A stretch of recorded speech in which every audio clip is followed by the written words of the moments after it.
Okay, welcome everybody to another episode of Online Leftists. Now today is a special episode, so we are cooking up something special for you, a full-on altercation with some left deviationist communists, some ne'er-do-wells and wreckers online. We're cooking up something special. We're going to be going into a long-form examination of communization theory and its proponents online. Some people that have wandered into our comment section. Now, we were going to do an episode on them directly, but we went and looked at their profiles, and they were so impotent and so lacking value and disinteresting, there was literally nothing to talk about. And the only thing that makes them significant at all is that they are post-pubescent orbiters of a anarchist LARPing as a communist via the theory of communization, which we are going to cover in a long-form fashion. Now, to shore up any deficits that me and Cappy may have with such a ridiculous, memeable theory. I have been a Marxist for 11 years, and I did not know what communization theory was until I got on TikTok, which is something I've heard from many people. So not very familiar. So it's sort of like MAGA communism. It's just sort of a online meme. Never met one in real life. And because of that, we're having to dredge into the depths of left libertarian communist and anarcho-communist theory, which it's barely theory. So we're covering up these French weird Sino-Soviet split era documents about communization. It's a real mess. So we were going to do that. We got waylaid. So that is upcoming now. So which presents us a special opportunity to do a special episode. Now, Red Army Capybara, do you want to tell us a little bit about what we're going to be talking about today? Yeah. So today we're going to be talking about the so-called Holodomor, or the famine of 1932 to 1933. And the reason why we decided to go with this topic was because, quite frankly, I think me and all of the mods on my live streams are fucking sick of everyone under the sun bringing it up, from leftoids, so-called communists, right-wingers. You cannot escape Holodomor, so we got to talk about it. Yes, it's a perennial, it's an evergreen topic. Okay, and I see that you have quite the lengthy screed here. So today, we're going to be doing something a little bit different, and we're going to be listening to the dulcet tones and sonorous voice of one Red Army Capybara as he reads this prepared text for you with minor interjections and commentary from me. You ready to hit it? I'm ready. I've been ready. I was born ready. Well, with no further ado, let's get into the Holodomor Lie by Red Army Capybara. Thank you, Glowy. So I'll just begin. I don't think I need to tell anyone listening what the Holodomor is, but I think that you all know that it is the ultimate trump card wielded by liberals and everyone under the sun, right-wingers, so-called communists, anyone who doesn't like Stalin, essentially, will bring this up. Do you not say what the Holodomor is in this? I don't have to. It's the famine of 1932. It's the famine of 1932. It is basically the mythos is that there was a purposeful starvation of Ukrainian Well, I get peoples, into that. and or it was the sort of, it was some of the evils of forced collectivization by evil Marxist-Leninists, which led to the privation of food and starvation of people in the Ukraine, right? Yes, that's it. Okay, get into it. Okay. The so-called Holodomor is the ultimate trump card wielded by liberals whenever communism comes up in a conversation. While acknowledging the occurrence of the famine, this article rejects the narrative that it was an act of genocide. Such narratives not only distort the historical truths and trivialize actual genocides, but the evidence suggests that the famine was unintentional and primarily a result of environmental conditions compounded by many other factors. It was also the last in a line of a series of cyclical famines, if I'm not wrong. Yes. If I'm not mistaken. Yes, I do cover that, yeah. Okay. All right. Oh, go ahead. I'm sorry. I didn't read ahead. You're good. Okay. So the most prevalent narrative surrounding the famine of 1932 suggests that it was a deliberate act orchestrated by Stalin and the Communist Party. This narrative, perpetuated by anti-communist experts and Ukrainian nationalists, suggests that the famine was orchestrated to suppress Ukrainian nationalism and peasant resistance to collectivization. Despite the declassification of the Russian archives and new discoveries in modern research, such narratives have continued to proliferate over the years. In this discussion, we will draw upon a variety of sources to uncover the true events of 1932 and dismantle the falsehoods and misrepresentations surrounding the event. Honestly, anything that you would have done to suppress Ukrainian statehood, I'd be for. If you got to starve some people, I'm all right with that personally. But with what's going on there today. Yeah. But it saved us a lot of trouble.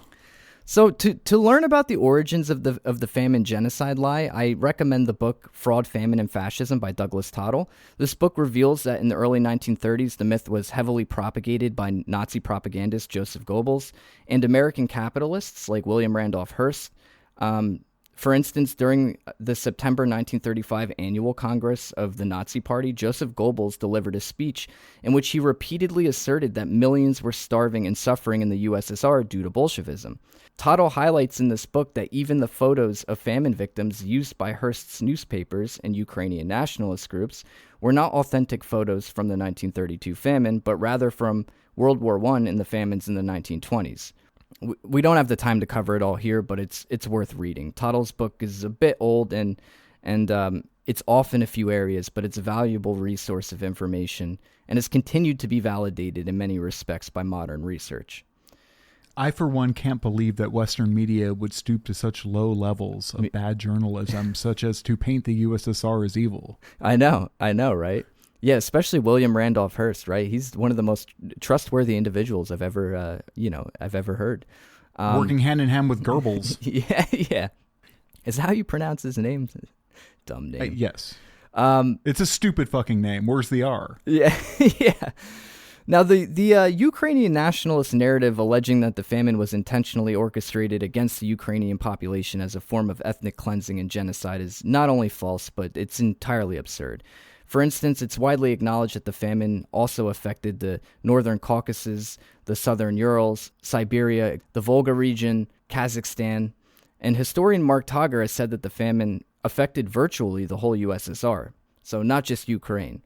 Furthermore, as concluded in Mark Togger's critique of papers by Natalia Numenko, the Soviet policies of the time did not support this alleged anti-Ukrainian bias. Rather, they indicate the opposite. Yeah, I think I remember this from the stream. It's basically like they received a greater than average allotment of grain or something. Yeah, the 1932 procurement was scaled back and free trade was fully authorized. Ukrainian grain procurements were reduced 3 times more after the national reductions in May of 1932.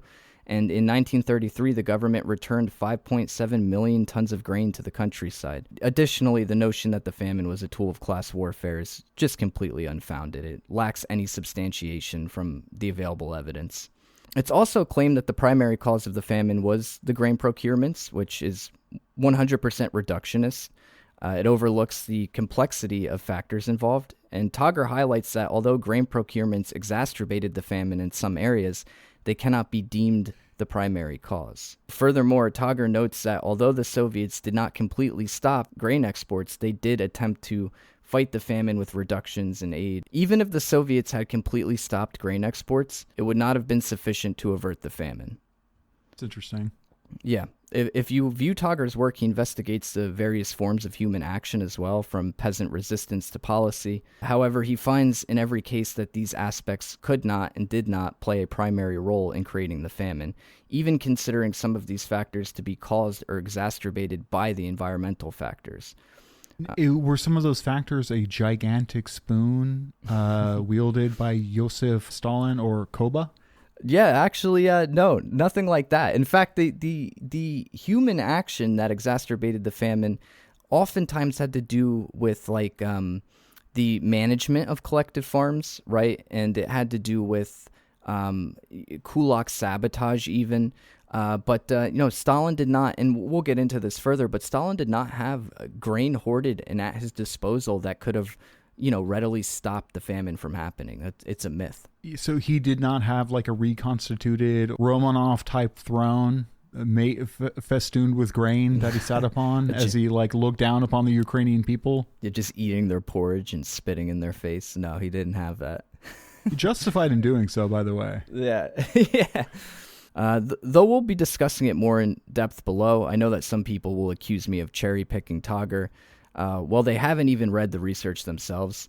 To this, I quote Togger, who stated very clearly in Retrospective for Yale Agrarian Studies 2014, quote, "My research challenges the widely held and publicized interpretation of the 1933 famine as a man-made famine that the Soviet regime allegedly imposed on Ukraine and other regions like Kazakhstan to suppress political opposition or for other reasons. My work shows that these arguments usually misuse evidence, avoid contrary evidence, and misrepresent or ignore alternative interpretations. This paper, based on my first paper for the Yale Agrarian Studies series, documented the environmental factors that reduced the 1932 harvest, especially the 1932 rust infestation, and argued that these factors were more important than labor, lack of draft forces, or other factors in causing the crop failure and the famine. Previous historical studies never mention most of the environmental factors I discussed, which were based on Soviet, European, and American scientific studies and data." So you got Westoids cooking the books. Now, what does this mean, draft forces? Does this mean just sort of like volunteer or recruited labor to, what does that mean? I always thought that draft force. Yeah, I believe it is that. It could be, sometimes they call the animals draft animals, right? Oh, okay. Now that this won't be confused, in the following sections we'll delve deeper into the historical context and the multifaceted causes of the 1932 famine. And we'll begin which don't include spoons. Go ahead. No spoons. But we'll we'll start with the historical context. Famines have plagued Russia for centuries, and this was predating the tragic events of 1932. Historical records such as the Nikonian Chronicle, Volume 2 from the year of 1132 to 1240, and the Chronicle of Novgorod from 1016 to 1471 document numerous famines in the years of 1127, 1175, 1181, 1192, 1194, 1214, 1215, 1230, 1251, 1421, and 1445. And we should also add to that the Great European Famine of 1315 to 1317, which also affected parts of Russia.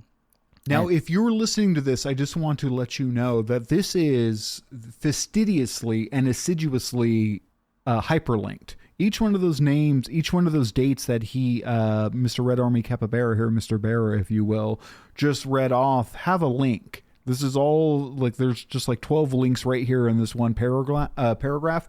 This should be available in the show notes. Yes. So this article, as read, will be available in the show notes with all the hyperlinks and everything there. This is a real treat for you guys. Oh, yeah, I went through that. Those links lead you directly to the pages in the particular book with the information on it. Yeah, it was fantastic. I did good with it. So, some of the most devastating famines were the Russian famine of 1601 to 1603 and the Russian famine of 1891 to 1892.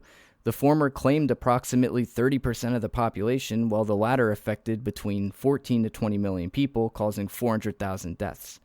The famine of 1899 was so bad that it nearly depleted Red Cross aid. So cyclical famines occurred once every 8 to 11 years. It's, first of all, that's a catastrophic loss of life. Absolutely. That is an unbelievable number. Number one. Number two, it's weird to think that the Red Cross was around in 1899. And it's funny, is it in the Critique of the Gotha program? Didn't Marx also shit on the what's the other one? Was it the Red Cross? The Salvation Army. Oh, he might have. I don't remember. I think he actually, I'm like, wait, the fucking Salvation Army was around in 1850 and it was a deplorable organization back then. Remember they just recently had the thing where they were like firing trans people or something, the Salvation Army? I didn't hear about that. The fucking Salvation Army been shitty for 200 years. That's wild. I can't believe they're that old. Yeah. So in the early 20th century, famines ravaged numerous governorates, with 49 affected between 1901 to 1902, 19 to 29 of them affected between 1905 to 1908, and approximately 60 of them affected between 1911 to 1912. Governorates are like provinces? Yeah, I believe so, yes.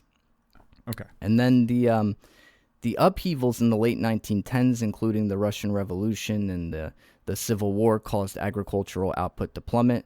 So I think most people know the 1920s witnessed a very grim wave of famines and health epidemics across the country, caused by the chaos of the period as well as environmental factors too. So it's no doubt that the troubles of the 1920s also had an effect on the 1930s, which is a thing I think people don't consider. I didn't know there was mass famines across Russia in the 1920s, Cappy. Yeah. I don't know. You might be surprised to learn I'm a little bit of a historical idiot. I don't know what the fuck was going on anywhere. I could barely tell what was going on in America during the 1920s, other than, I don't know, Dust Bowl? Question mark? Yeah. I have no idea.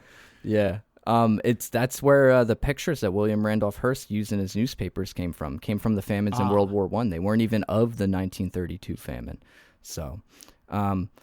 So historian Mark Togger's work, Natural Disaster and Human Actions in the Soviet Famine of 1931 through 1933, says that over 150 famines occurred in Russia's 1,000 years of recorded history. And while the Bolsheviks inherited this legacy upon seizing state power, they managed to break this cycle, with one exception resulting from World War II and a drought.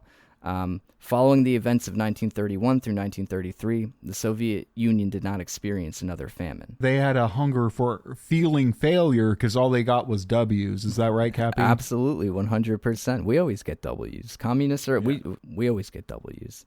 In the work that I cited above by Togger, there's a part called Global Context, which points out that the troubles faced by Russia were by no means unique for the time. Togger explains that in 1931 through 1932, the U.S. experienced the Great Southern Drought. China had major floods. French colonies in West Africa experienced infestations, drought, and severe famine. And I feel that all that global context is necessary to kind of cut through the mystification of the event. And in fact, I would go a step further than Togger really quick by pointing out that currently in the global capitalist system, around 9 million people die a year from hunger. In the USA in 2022 alone, over 20,000 people died from malnutrition. However, when it comes to hunger and crisis in capitalist society, people easily overlook the devastating facts. With this stated, the next question is, what actually caused the famine of 1932? It's kind of interesting that in everywhere else there's like starvation, and in the U.S. people have malnutrition. That's part of the propaganda is softening the language, as we know. Yeah. So the famine. Hey, Cappy, what caused the famine of 1932? Yeah, I'm sure that listeners are going to love this because they've heard this spiel a million times. Environmental conditions was the primary cause of the drought, which was really what created the famine. The famine of 1932 was the result of a complex interplay of multiple factors, with the primary cause, according to Togger, being the low harvest in 1932, which was caused primarily from drought. However, it wasn't just drought, but a series of extreme natural disasters that played a role. In his extensive analysis, Natural Disasters and Human Actions in the Soviet Famine of 1931 through 1933, Togger thoroughly dissects the environmental causes and their interconnectedness to other factors, and his conclusions are quite profound. So we'll briefly review the section titled Natural Disasters 1931 through 1932, which begins on page 8 of his work. This section highlights that there were several droughts in 1931 and 1932. In 1931, Siberia, the Volga region, Bashkiria, and Ukraine experienced major droughts and hot winds.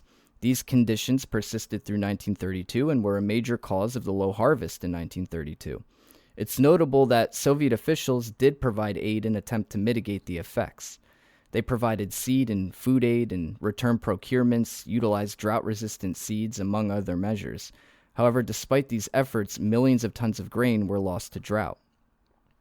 Has ever a young sort of new modality of government faced such an uphill battle? They seem beset upon by all sides, by nature, by invading Western forces, by everything. The USSR really had a tough road to hoe. Absolutely. And when you start to understand the history of the USSR, that's what makes you appreciate that they achieved what they did, because it's beyond fathomable. You've just listed it's like drought. It was raining cats and dogs. There was a fire tornado. It's like, wait, what? It's like, holy shit. Yeah. It's like insane, because I think that maybe as softer than baby shit Americans, we sort of take this for granted, especially if you're not from like Hurricane Alley or in the wherever the fuck tornadoes happen. I don't even know. Are you in that part of the country? I'm not. Hell no. I'm in Jersey. In California, we have earthquakes sometimes, and like basically sometimes a dish falls off the counter. That's basically it. No, I get you. Yeah. I mean, there's been like one tornado in my area that I can remember, and it tore a few trees out. It wasn't strong enough to like take down houses. So we have hills and mountains, you know. In that one movie, Signs, that was in Pennsylvania, and there was that UFO invasion. Yeah. Yeah. I've seen that Go movie, ahead. yeah. Yeah. I haven't Right in seen your it in backyard. years, but yeah, I suppose it is. I don't like being called a Pennsylvanian, though, because I'm not. I know what you're inferring. Okay, go ahead. So on the flip side, besides the droughts, numerous regions in the USSR experienced excessive rain and flooding. There was even a hurricane at the same time. And as Togger highlights, excessive rainfall can be just as dangerous as drought. Excessive rain destroyed crops, slowed sowing, and reduced yields. And additionally, there was a warm spell throughout southern regions in 1932, which caused fall-sown crops to begin growing prematurely, only to perish when the temperatures had returned to normal. So Togger notes that in Ukraine, 12% of all fall-sown crops succumb this way, with a figure as high as 62% in another district. These weather conditions also created the ideal environment for pests, diseases, and weeds, all of which contributed to the 1932 famine. Togger emphasizes that one of the most significant plant diseases in 1932 came from various strains of the fungus rust. And rust, as Togger explains, is extremely destructive and a tricky threat. I'll quote him real quick. Although in some cases rust will kill grain plants, rusted grain ordinarily will continue to grow, form ears, and in general appear normal. But the grain heads will not fill, so that the harvest will seem light and consist of small grains or of fewer normal-sized grains and disproportionately of husks and other fibrous materials. So it's zombie grain. Yeah. No, basically, yeah. Yeah. So, like, in other words, a seemingly healthy grain yield may be substantially reduced due to the rust infestation. Togger references a Soviet study demonstrating that 100% infestation of rust could reduce the weight of grain by over 60%. So it's quite significant. Although rust infestations occurred in 1931, they reached their peak in 1932, and this marked the most severe infestation of rust to occur in Eastern Europe. So these infestations persisted through 1933, and alongside rust, there was infestations of smut, with both fungi collectively destroying 9 million tons of grain. What's so funny? I don't know. You like What's that? up with these fucking what's smut and rust? What's up with this fucking grain? I don't know. They got wild names. Do we have smut? Do we have smut infestations here in America? I know think we we do, do. but of a different variety. Yeah. And so if it seems like things couldn't be any worse, the spread of ergot fungus containing the source of LSD also intensified in 1932. And this fungus could actually lead to hallucinations and gangrene and even death. And it could kill cattle. So CIA just got very interested. You can't be piquing the CIA's interest like this. yeah, right. Well, maybe it was them. Who knows? But Yeah, that's what I'm saying. It seems MK Ultra related. I'm not sure. Togger references in OGPU reports detailing mass infestations that caused widespread illness and death. And additionally, there were other less severe infestations of diseases affecting crops. However, it wasn't just plant diseases causing concern, but also various pests, which again is another thing that is people laugh in my lives when I bring up pests. They're like, yeah, like what could pests do? Well, can I just say real quick? Yeah. Rust, ergot, and smut. Oh my. Continue. So Togger points out that warm and humid weather conditions led to extreme infestations of field moths, locusts, weevils, Hessian flies, among other insects. And the damage inflicted by these pests should never be underestimated. So, for instance, one district in Ukraine witnessed the destruction of around 500 hectares of beets by weevils in just 3 hours. Another striking example is the locust infestation covering 2.2 million hectares of grain in Kazakhstan, with 3 million hectares affected by meadow moths. So, like, to fully comprehend the gravity of these events, one must read Tagor's work, because there's so much detail in his studies than I would have time to go over here. So, I mean, this is why in my live I'm constantly hounding people. Please read Tagor, read Tagor, read Tagor. You know what I mean? What I don't get from this is a sense of scale. For instance, like, oh, okay, that sounds significant, but I don't know how unusual all of that is. It definitely sounds good on paper, like, oh shit, okay, sounds like they were literally attacked by critters there. But I don't have a sense of scale for how many that is, but I'll trust him that it's an unusual amount. Yeah, no, it was an extremely unusual amount. And again, for anyone listening, read Tagor's work. It's pretty incredible. So, the other thing that we have to keep in mind and remember was that this period was a period of intense class struggle with the kulak class. So the Bolsheviks primarily attempted to employ methods of persuasion to transition peasants over to collective farming. And indeed, these methods were successful with many poor and middle peasants. However, the rich peasants resisted collectivization and employed various tactics to oppose measures introduced by the Bolsheviks, which disadvantaged them but favored the poor peasants. It seems that I can't believe I wrote that in here. I'm sorry. It seems that one of the straws that broke the kulak's back came in the early 1930s when village Soviets were replaced by new Soviets elected only by the poor peasants. So well, hold on here. So okay.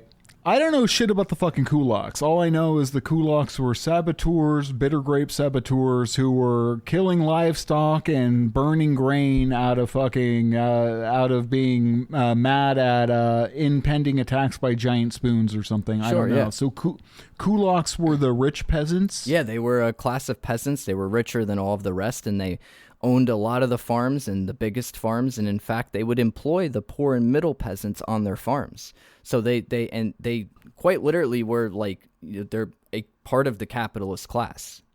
Yeah, they're a petit bourgeois. Yeah, you could get the upper level of that. Yes, it's interesting. What I was reading one of the principal Marxist texts over the last couple of days, and I read like 5 books over 2 days. That's for a different podcast, don't worry, or a different episode. But in it, they said like I think it was that speech he did about wage, price, and labor, or whatever it is, the one that encapsulates capital. And where he was talking about wages in America, it's very interesting. We have a different idea about what serfdom. Yes. Right. Yeah. But in that he says, or basically that the workforce is artificially restrained to keep them at wage laborers instead of independent peasants. And I thought, like, wait, is that a step up? But we think of peasantry as like something less than a wage worker, right? But in fact, it's better. If it's like kind of like middle class almost. Yeah. Well, that's why I think you see a lot of people get confused about the kulaks, because they're like, wait, they were peasants, so they were exploited. And it's like, I mean, they were peasants that owned farms and employed the labor of peasants underneath them, right? So it's kind of like almost like a dual type thing, you know what I mean? So peasantry didn't have to do with income, and had to do with relation to a vassal nobility? Well, so after the revolution, at least, peasants were just the agricultural class. That's just the name, right? Because you're not the industrial proletariat. They, often, because the proletariat does not own where they work, but peasants own the land that they till, right? So that's the difference. Oh. Yeah. Oh, okay. Mm-hmm. So that they would have constituted like the voting class in America, like landowners. Yeah, essentially, yeah. Oh, that's interesting. Okay. So, this is a fact that's often overlooked, by the way, is that the kulaks unleashed terror throughout the countryside. I mean, we're talking murdering Soviet officials, burning grain, slaughtering their livestock. Frederick Schumann put the number of slaughtered livestock as follows. Quote, their opposition took the initial form of slaughtering their cattle and horses in preference to having them collectivized. The result was a grievous blow to Soviet agriculture, for most of the cattle and horses were owned by the kulaks. Between 1928 and 1933, the number of horses in the USSR declined from almost 30 million to less than 15 million, of horned cattle from 70 million, including 31 million cows, to 38 million, including 20 million cows, of sheep and goats from 147 million to 50 million, and of hogs from 20 million to 12 million. So the Soviet rural economy had not even recovered from this staggering loss by 1941. That is a staggering amount of killed animals. Yeah. Yeah. You think PETA would say something about this? We should call him right now. Yeah. So Douglas Tottle points out in his book, Fraud, Famine, or Fascism, that I referenced earlier, that in some aspects, Kulak destruction surpassed that of the Nazis in occupied Soviet territory. 32 million cattle and 97 million sheep and goats were destroyed by the Kulaks, compared to 17 million and 27 million, respectively, by the Nazis. So they're basically tantamount to collaborators, not unlike their modern Ukrainian equivalent. I mean, 1930s, wrecking the Soviet state. The Soviets knew fascism was going to invade them because Hitler said it in the 1920s. Yeah, what are you doing? You know what I mean? Even if you're not purposely being a collaborator, you are. I don't know. So I would never kill my cow. I would always give my cow over to the peoples. That's just how I am on the inside. Yeah. The people's cow. Absolutely. I let everybody suckle upon the udder of my cows. So, of course, we have to recognize that some livestock was killed in order for people to eat. And additionally, many animals died from eating infested grains and from starvation due to the low harvest. However, we shouldn't overlook the impact of kulak sabotage. This aspect is highlighted in Tottle's book, where he mentions a Ukrainian nationalist named Isaac Mazepa, who encouraged kulaks to slaughter livestock and burn their grain. Now, the reason why this is important is because people always say that the kulaks were not they weren't really a big reason why the famine happened. So it's interesting to see a Ukrainian nationalist who encouraged this literally bragging about the success of the kulak sabotage. And this is in an article published in 1933, in the 1933 Slavonic Review, Volume 12, called Ukraine Under Bolshevist Rule. And in this article, he stated, I quote, "The forms taken by her resistance have greatly varied. At first, there were mass disturbances in the kolkhozy, or else the communist officials and their agents were killed. But later, a system of passive resistance was favored, which aimed at the systematic frustration of the Bolshevik plans for the sowing and gathering of harvest." Furthermore, he stated, I quote, "The opposition of the Ukrainian population caused the failure of the grain storing plan of 1931, and still more so that of 1932. The autumn and the spring sowing campaigns both failed. Whole tracts were left unsown. In addition, when the crop was being gathered last year, it happened that in many areas, especially in the South, 20, 40, and even 50% was left in the fields and was either not collected at all or was ruined in the threshing." I think this guy may have been Azov Battalion. They probably know who he that? is. Yeah, no, I'm sure they love this guy. So by leaving crops in the fields, these so-called passive resistors were wasting crops and inviting hordes of rats and other rodents to infest farms. So, for instance, Tagger says that by January 1933, mice infested 38 million hectares in the North Caucasus alone. So one can only imagine what it must have looked like elsewhere. And additionally, warm weather conditions and rain led to widespread weed infestations on many farms, which is another thing people laugh at when I say, oh, weed infestations. They're like, you mean weeds? Like that? And it's like, yeah, that Wish I had that problem, huh? Yeah. Has Ludo Martins noted anything? Ludo Martins has noted over 1,000 acts of kulak terrorism in Siberia during the first 6 months of 1930 alone. Between February 1st and March 10th, the Soviet government exposed 19 counter-revolutionary organizations, 465 kulak anti-Soviet groupings, and more than 4,000 hostile kulaks. So, I mean, it was quite a big deal, you know what I mean? I think there was way more hostile kulaks than that. I've never met a passive kulak. Yeah, that's why I think it's funny that they call them quote-unquote passive resistors. Yeah, like honestly, when I see a kulak walking down the street with my dog, I'm afraid my dog's about to get slain. Yeah. You know what I mean? I don't know. Hell yeah, I know. So, Especially if they figure out I'm a Bolshevik. oh You know what I God, mean? so Then they might kill you. I'm toast. Yeah. So the rest of the passage on this page from Martin's goes on to state that according to Soviet historians, in the period from January to March 15th, 1930, the kulaks organized in the whole country, excluding Ukraine, 1,678 armed demonstrations, accompanied by the murder of party and Soviet officials and kolkhoz activists, and by the destruction of kolkhozy and collective farmers. In the Salsk Okrug, I'm not Russian. Oh, you nailed it. Yeah, I think it's something like that. I'm actually fluent in whatever language that is, and you actually just nailed it. Good. So, because I was going to just say, in the North Caucasus, riots took place for 1 week in February 1930. Soviet and party buildings were burnt down, and collective stores were destroyed. So these people were quite literally raising havoc, across the Soviet Union. They were very dangerous. So it's evident that kulak terrorism and resistance played a significant role in the famine. And as I said, this should not be understated. These were essentially civil war conditions. The kulaks carried out direct and indirect attacks, sabotaged farms, refused to work, speculated on the market, hoarded grain, killed livestock, etc. So to suggest that this only played a minor role is, to me, absurd. So the interaction... Historical revisionism. I mean... Right? I mean, you heard it yourself, folks. It was fucking insane. So the interaction of environmental factors and kulak terror by themselves caused an unbelievable amount of damage, but this was still not all of the factors that caused the famine of the 1930s. What were some of the other causes? Well, in Martin's work, he identifies 4 main causes of the famine. 2 of these causes being the civil war caused by the kulaks and the droughts in 1930, 1931, and 1932. The third cause was a severe typhoid epidemic that hit the North Caucasus and Ukraine.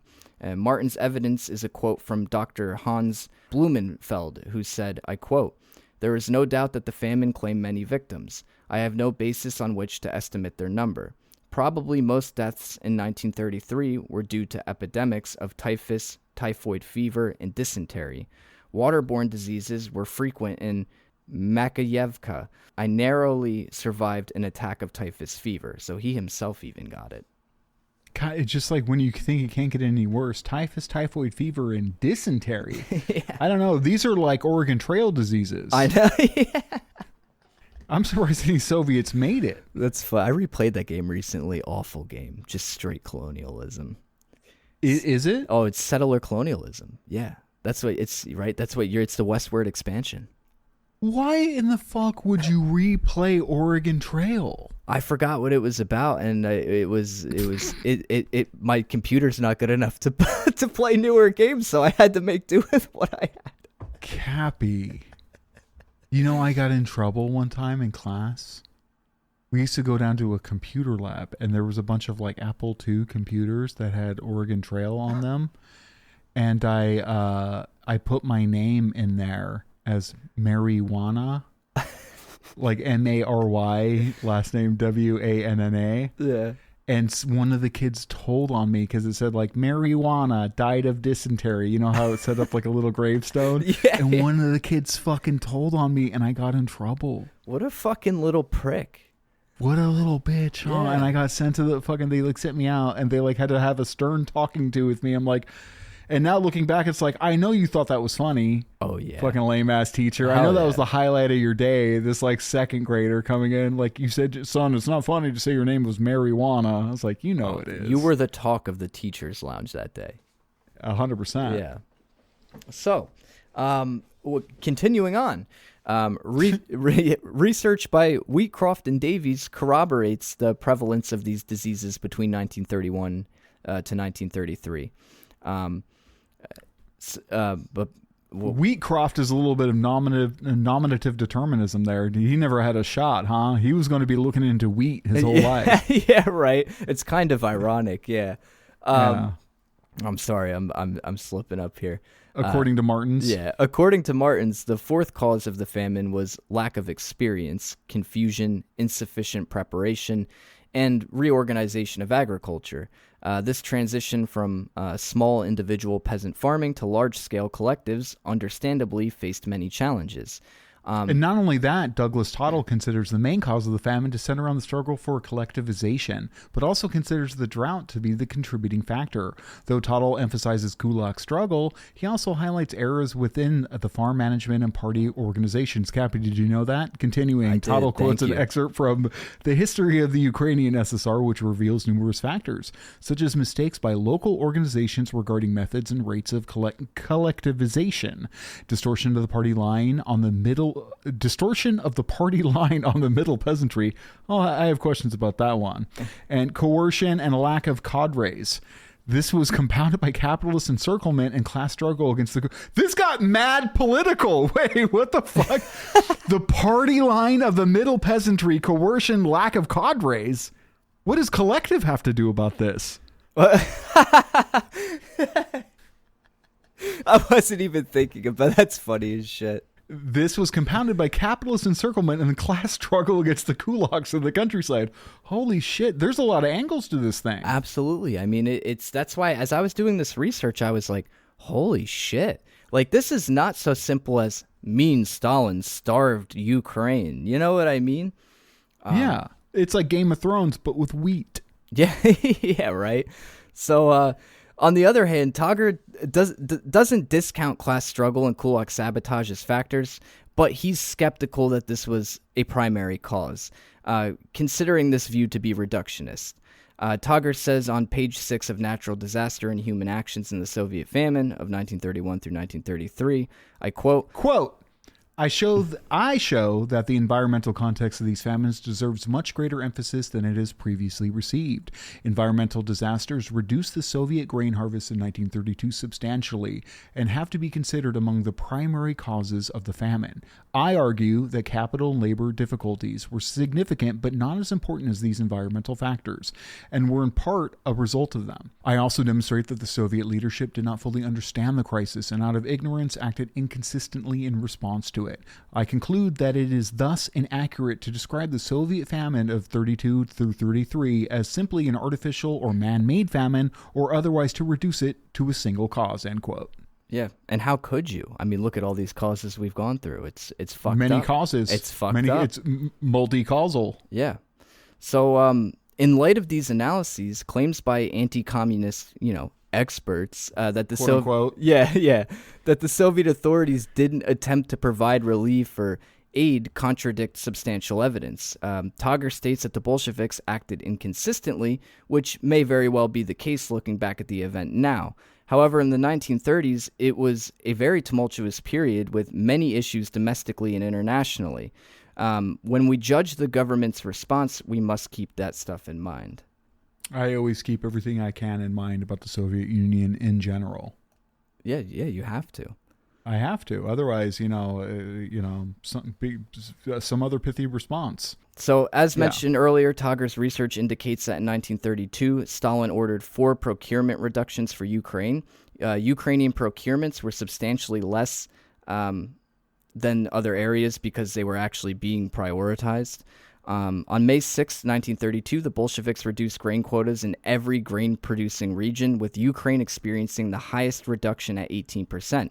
Subsequently, in August of 1932, Ukraine requested and was granted another reduction, this time by over 12%. By October of the same year, the quota was further reduced by 1.1 million tons, doubling the previous reduction. The 4th reduction came in January of 1933 and was also for 3 other regions. Tager's research... Seems very fair. Seems very fair to me. I'll tell you, if they're trying to genocide Ukrainians, they're doing a bad job. Terrible job. So Tager's research also reveals that the Soviets sent massive amounts of food and seed aid across the country. In February of 1932, 870,000 tons of food and seed aid was sent out to regions in central Russia and the east. Additionally, in May of 1932, 106,000 tons of grain was sent to Ukraine as food aid. And even industrial workers were sent to rural areas to improve labor organization and productivity, and experts tried to make disease-resistant seeds. In the 1932 harvest and the famine of 1933, Tager states, While the leadership did not stop exports, they did try to alleviate the famine. A 25 February 1933 Central Committee decree allotted seed loans of 320,000 tons to Ukraine and 240,000 tons to the Northern Caucasus. Seed loans were also made to the Lower Volga and may have been to other regions as well. Kolchitsky cites Ukrainian party archives showing that the total aid to the Ukraine by April 1933 actually exceeded 560,000 tons, including more than 80,000 tons of food. Aid to Ukraine alone was 60% greater than the amount exported during the same period. Total aid to famine regions was more than double exports for the first half of 1933. In his critique of Numenko, Tager highlights, the procurement plans were reduced 4 times for Ukraine, and in most regions, even those lowered plans were not fulfilled, and procurements from February 1933 were shifted to be used as seeds for the Kolkhozoi. A significant part of the procurements went to feed other people in Ukraine, in cities and industries, so they were extracted from villages, but not from Ukraine. Substantial amounts of grain were returned to villages for food and seed. In Natural Disaster and Human Actions in the Soviet Famine of 1931 through 1933, Tager made the point that the amount of grain exported during the peak of the famine in the first half of 1933, however, approximately 220,000 tons, was small, less than 1% of the lowest harvest estimate, and the regime was using virtually all the rest of the available harvest to feed people.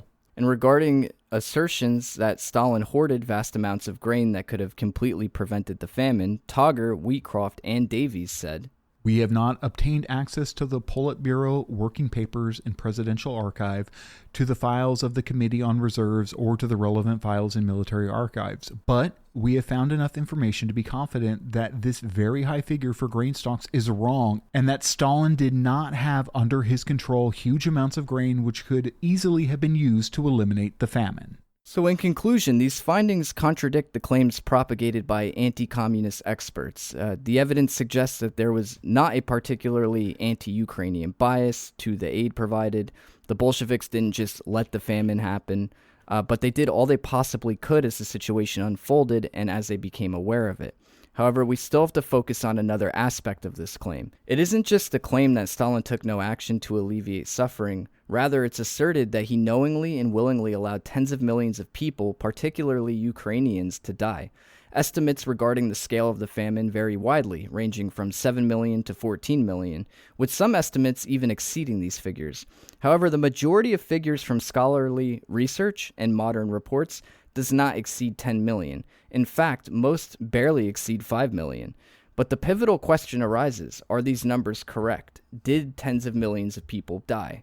The Number Games is a chapter in Tottle's book, Fraud, Famine, and Fascism, where he offers valuable insights into various estimated death tolls.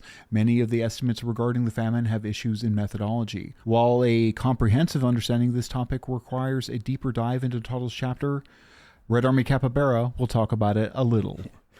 So Tottle criticizes Dana Dalrymple's work published in Soviet Studies in January 1964. Dalrymple's methodology lacked scientific validity, relying on averages from 20 Western journalists, some whom fabricated evidence. The highest estimate from Dalrymple's sources was 10 million, but they later cited a source claiming 15 million. Nowhere near that high. Yeah. I know right off the top, that's way too high. I won't dive any deeper into Dalrymple. The reader can do this at their own discretion by clicking the hyperlink above. However, I would like to go over other experts who Tottle debunks in the next chapter to show why using demographics to estimate can sometimes lead to incorrect conclusions. I've never dove into a Dalrymple in my life. Me neither. Never. Never even once. Walter Dushnik, I think, yeah. Walter Dushnik and James Mace. So Walter Dushnik, aside from his Nazi connections, employed a flawed methodology and concluded that over 7 million Ukrainians alone died from the famine. On page 69, Tottle described the method as follows. Dushnik's method consists of projecting an anticipated population growth rate based on the 1926 census onto the listed population of the 1939 census for Ukraine. The difference between the hypothetical estimate and the 1939 census listing is then pronounced to be famine victims. And to just add this in there, this is something that demographers did with the famine in China as well. But Tottle also refers to American sociologist Albert Szymanski. Shout out Szymanski. If you haven't read Szymanski, you got to read Szymanski. Got to read him. Yeah, who wrote the incredible book Human Rights in the Soviet Union. On page 225 of this work, Szymanski criticized this method as follows. Quote, the estimate assumes A, that even in conditions of extreme famine, instability, and virtual civil war, peasants could conceive and give birth at the same rate as in less precarious periods. 2, that abortion or infanticide, intentional or not, did significantly increase. And 3, that there were as many women of maximum reproductive age in 1932 through 33 as before or after. All of these assumptions are erroneous. And Szymanski and Tottle both quote historian Stephen Wheatcroft. Quote, as is well known, the First World War, Civil War, and early years of the 1920s caused a great gap in births in these years. The age cohort born in 1914 would have been 16 in 1930, and so would have just been entering the period of major reproduction. Consequently, Lorimer and other scholars have concluded that the age structure of the population would have led to a decline in births throughout the 1930s and until the missing populations born into the 1914 through 1922 age cohorts had passed well into the future. James Mace, who utilized a similar method, was criticized for equating population deficits with excess morality without considering a decline in birth rate and other factors. In other words, he tried to figure out how many people might have died by looking at how many babies were expected to be born and comparing it to the actual number of people recorded later. He came to a similar conclusion as Dushnik at around 7.9 million deaths. So another important example illustrating the pitfalls of such methods is the nationality swap of Kuban Cossacks from Ukrainian to Russian. On page 72 of Tottle's book, he says, quote, but in a rather unusual oversight for a Harvard expert on Ukrainian history, Mace fails to take into account a significant event which occurred between the 1932 and 1933 famine and the 1959 Soviet census, World War II. Mace seemingly hadn't heard that Ukraine was occupied by Nazis from 1941 through 1944 and was the scene of battles which took the lives of millions of combatants and civilians alike. It's interesting, isn't it? And while we're at it, it's worth addressing anti-communist figures like Robert Conquest, whose work, funded by British intelligence, has greatly shaped people's perceptions of Soviet history. So what's up with this Robert Conquest guy? Yeah, so Robert Conquest wrote the book The Harvest of Sorrow, and in it, Conquest estimated that there were 8 million deaths from the famine and 6.5 million as a consequence of dekulakization, making a total of 14.5 million deaths. However, historians such as Wheatcroft dispute these claims in a collaborative work called Stalinist Terror, New Perspectives. That's a book by, I think, J.R.H. Getty, Wheatcroft, a whole bunch of the more honest bourgeois historians. But Good title. Yeah. That's definitely libs might be confused and pick that up. Yeah. Oh, yeah. Yeah. I mean, the book is, it's not pro-communist or pro-Stalin by any means, but there are some facts in it that are honest and we can't just reject. So Wheatcroft put the number of excess deaths at 4 to 5 million, and Conquest is criticized a number of times in other essays for numerous errors outside of this one as well. So maybe we shouldn't trust British intelligence agents. But with that said, the number was not 14 million, 10 million, or 7 million. So how many was it, right? And it's impossible to know for sure. However, we'll have a look at some of the more sensible and modern estimates. Realistic estimates and modern research. As we already established, Wheatcroft estimated 4 to 5 million. In Demographic Consequences of the Great Famine Then and Now by France Mesley, Jacques Villon. I hate these fucking French names, dude. And Evgeny, do you want me to, by France Mesley, Jacques Vallin, and Evgeny Andreev. Yes, thank you. They estimated somewhere between 2.6 to 3.5 million deaths resulting from, quote, crisis-related excess mortality, end quote.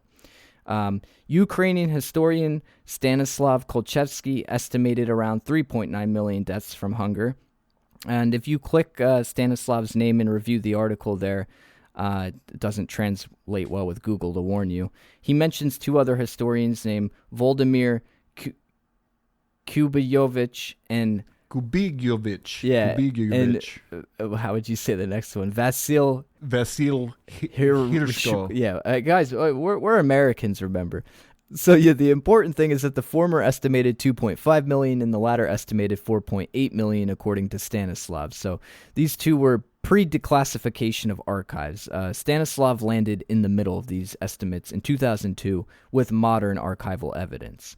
And it's worth noting that while Douglas Tottle was criticized for his claim of 2 million deaths in fraud, famine, and fascism, most estimates from that era were in a similar range. However, these estimates began to inflate in the 1950s following World War II, especially after the death toll of 6 million Jewish people in the Holocaust was calculated.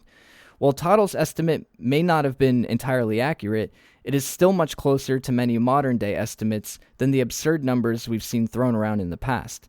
You don't have to search far on Google to find incomprehensible numbers. So, as I stated, there is no definitive estimate on the matter, and while there was undoubtedly much suffering and mortality, the ranges provided above are substantially lower than what was commonly asserted. And I see. I kind of tuned out a little bit. So you were sort of questioning the historical narrative about deaths in the Holocaust? No. So this is an example of this is actually a great example to give of the double genocide theory, because it was right. That's exactly what they were trying to do. They wanted to make it out so that the quote unquote Holodomor was worse than the Holocaust. They tried to market. Yeah, they tried to market the Holodomor as a Holocaust against the Ukrainians. A lot. Yeah, no, it's definitely, yeah. Gross fucking. These people probably also would allege that the, Holodomor was worse than the Holocaust. Yeah, no, they definitely. So there's definitely a political mechanism, a political rhetorical mechanism at play, and sort of they're incentivized to vastly overinflate this to sort of drown out the real world atrocities that were done by the Nazis with the aid of financial direct investment by Westoids. Yeah, and Nazi collaborating countries have put a lot of time and effort into trying to make the Soviets look worse. Because they're like trying the to hide USA and Canada. Yeah, and over there in the Balkans and Poland and stuff like that, it's actually fairly popular because they can downplay their own crimes during the time. And in conclusion, the famine of 1932 was not an intentional starvation of Ukrainians or a tool of class struggle. It had no anti-Ukrainian bias, and it can't be reduced to forced collectivization policies, a favorite fabrication of anti-communists. The fact of the matter is that the famine of 1932 was primarily caused by environmental conditions that intersected with a multitude of human actions, from poor management of collective farms to kulak sabotage. The tragedy has been leveraged by Western academics and liberals as a means of making the USSR look more evil than Nazi Germany. The research about this is riddled with more smut than the Ukrainian wheat was. Maybe it's the season for Western academics to be forcefully collectivized. Winky face. Winky face, yes. It's riddled with smut. It is. 100% is. A lot of fucking smut. And rust. And don't even get me started about the ergot. Oh, God. Yeah. Fuck, fucking episode. But this is, Cappy, this is some of the most prolific and seductive media that I have seen regarding demystifying and defabricating the narratives about the horrors of forced starvation by Joseph Stalin and or giant spoons. Yeah, and can you believe I was, the reason why I never published this was because I was self-conscious about it. Why? I don't know. You thought that it's contentious? No, I just made it and I was like, I could write this better. It's fine. You know what I mean? It just sort of, you're good. Yeah, no, I see what you're saying. There's some there's some issues with some of the pull quotes and stuff like that. But after seeing that gigantic array of weed paraphernalia that you have, I'm surprised it's this coherent. Yeah. And I tell you what, in a pinch, I think it's made for a delightful episode. Awesome. Yeah, I had fun. Yeah. So, okay. So thank you guys for listening to this. We are preparing. This is sort of like an impromptu episode here. We're doing this in a pinch, and we are setting about to do a 2 to 3 episode series coming up here a run that should lead to the forced collectivization and or gulagging of all left comms and communizers on TikTok. We're just gonna we're gonna lock them up and throw away the key. Oh yeah, lock them up. Change their login password. You're never gonna see them again. It's gonna be delightful. Yeah. Change their face IDs and whatnot. Don't worry about it. They'll never bother you again. A specter is haunting the TikTok live streams, and it's fucking left comms. Yeah, for real. Lurking everywhere. God. Yeah, fuck them. Anyways, okay, that's it. Cappy, is there anything else you want to tell these people? Nah, don't trust kulaks. Don't talk to cops. Don't talk to left comms. Have a good day. Avoid smutty wheat. Yeah.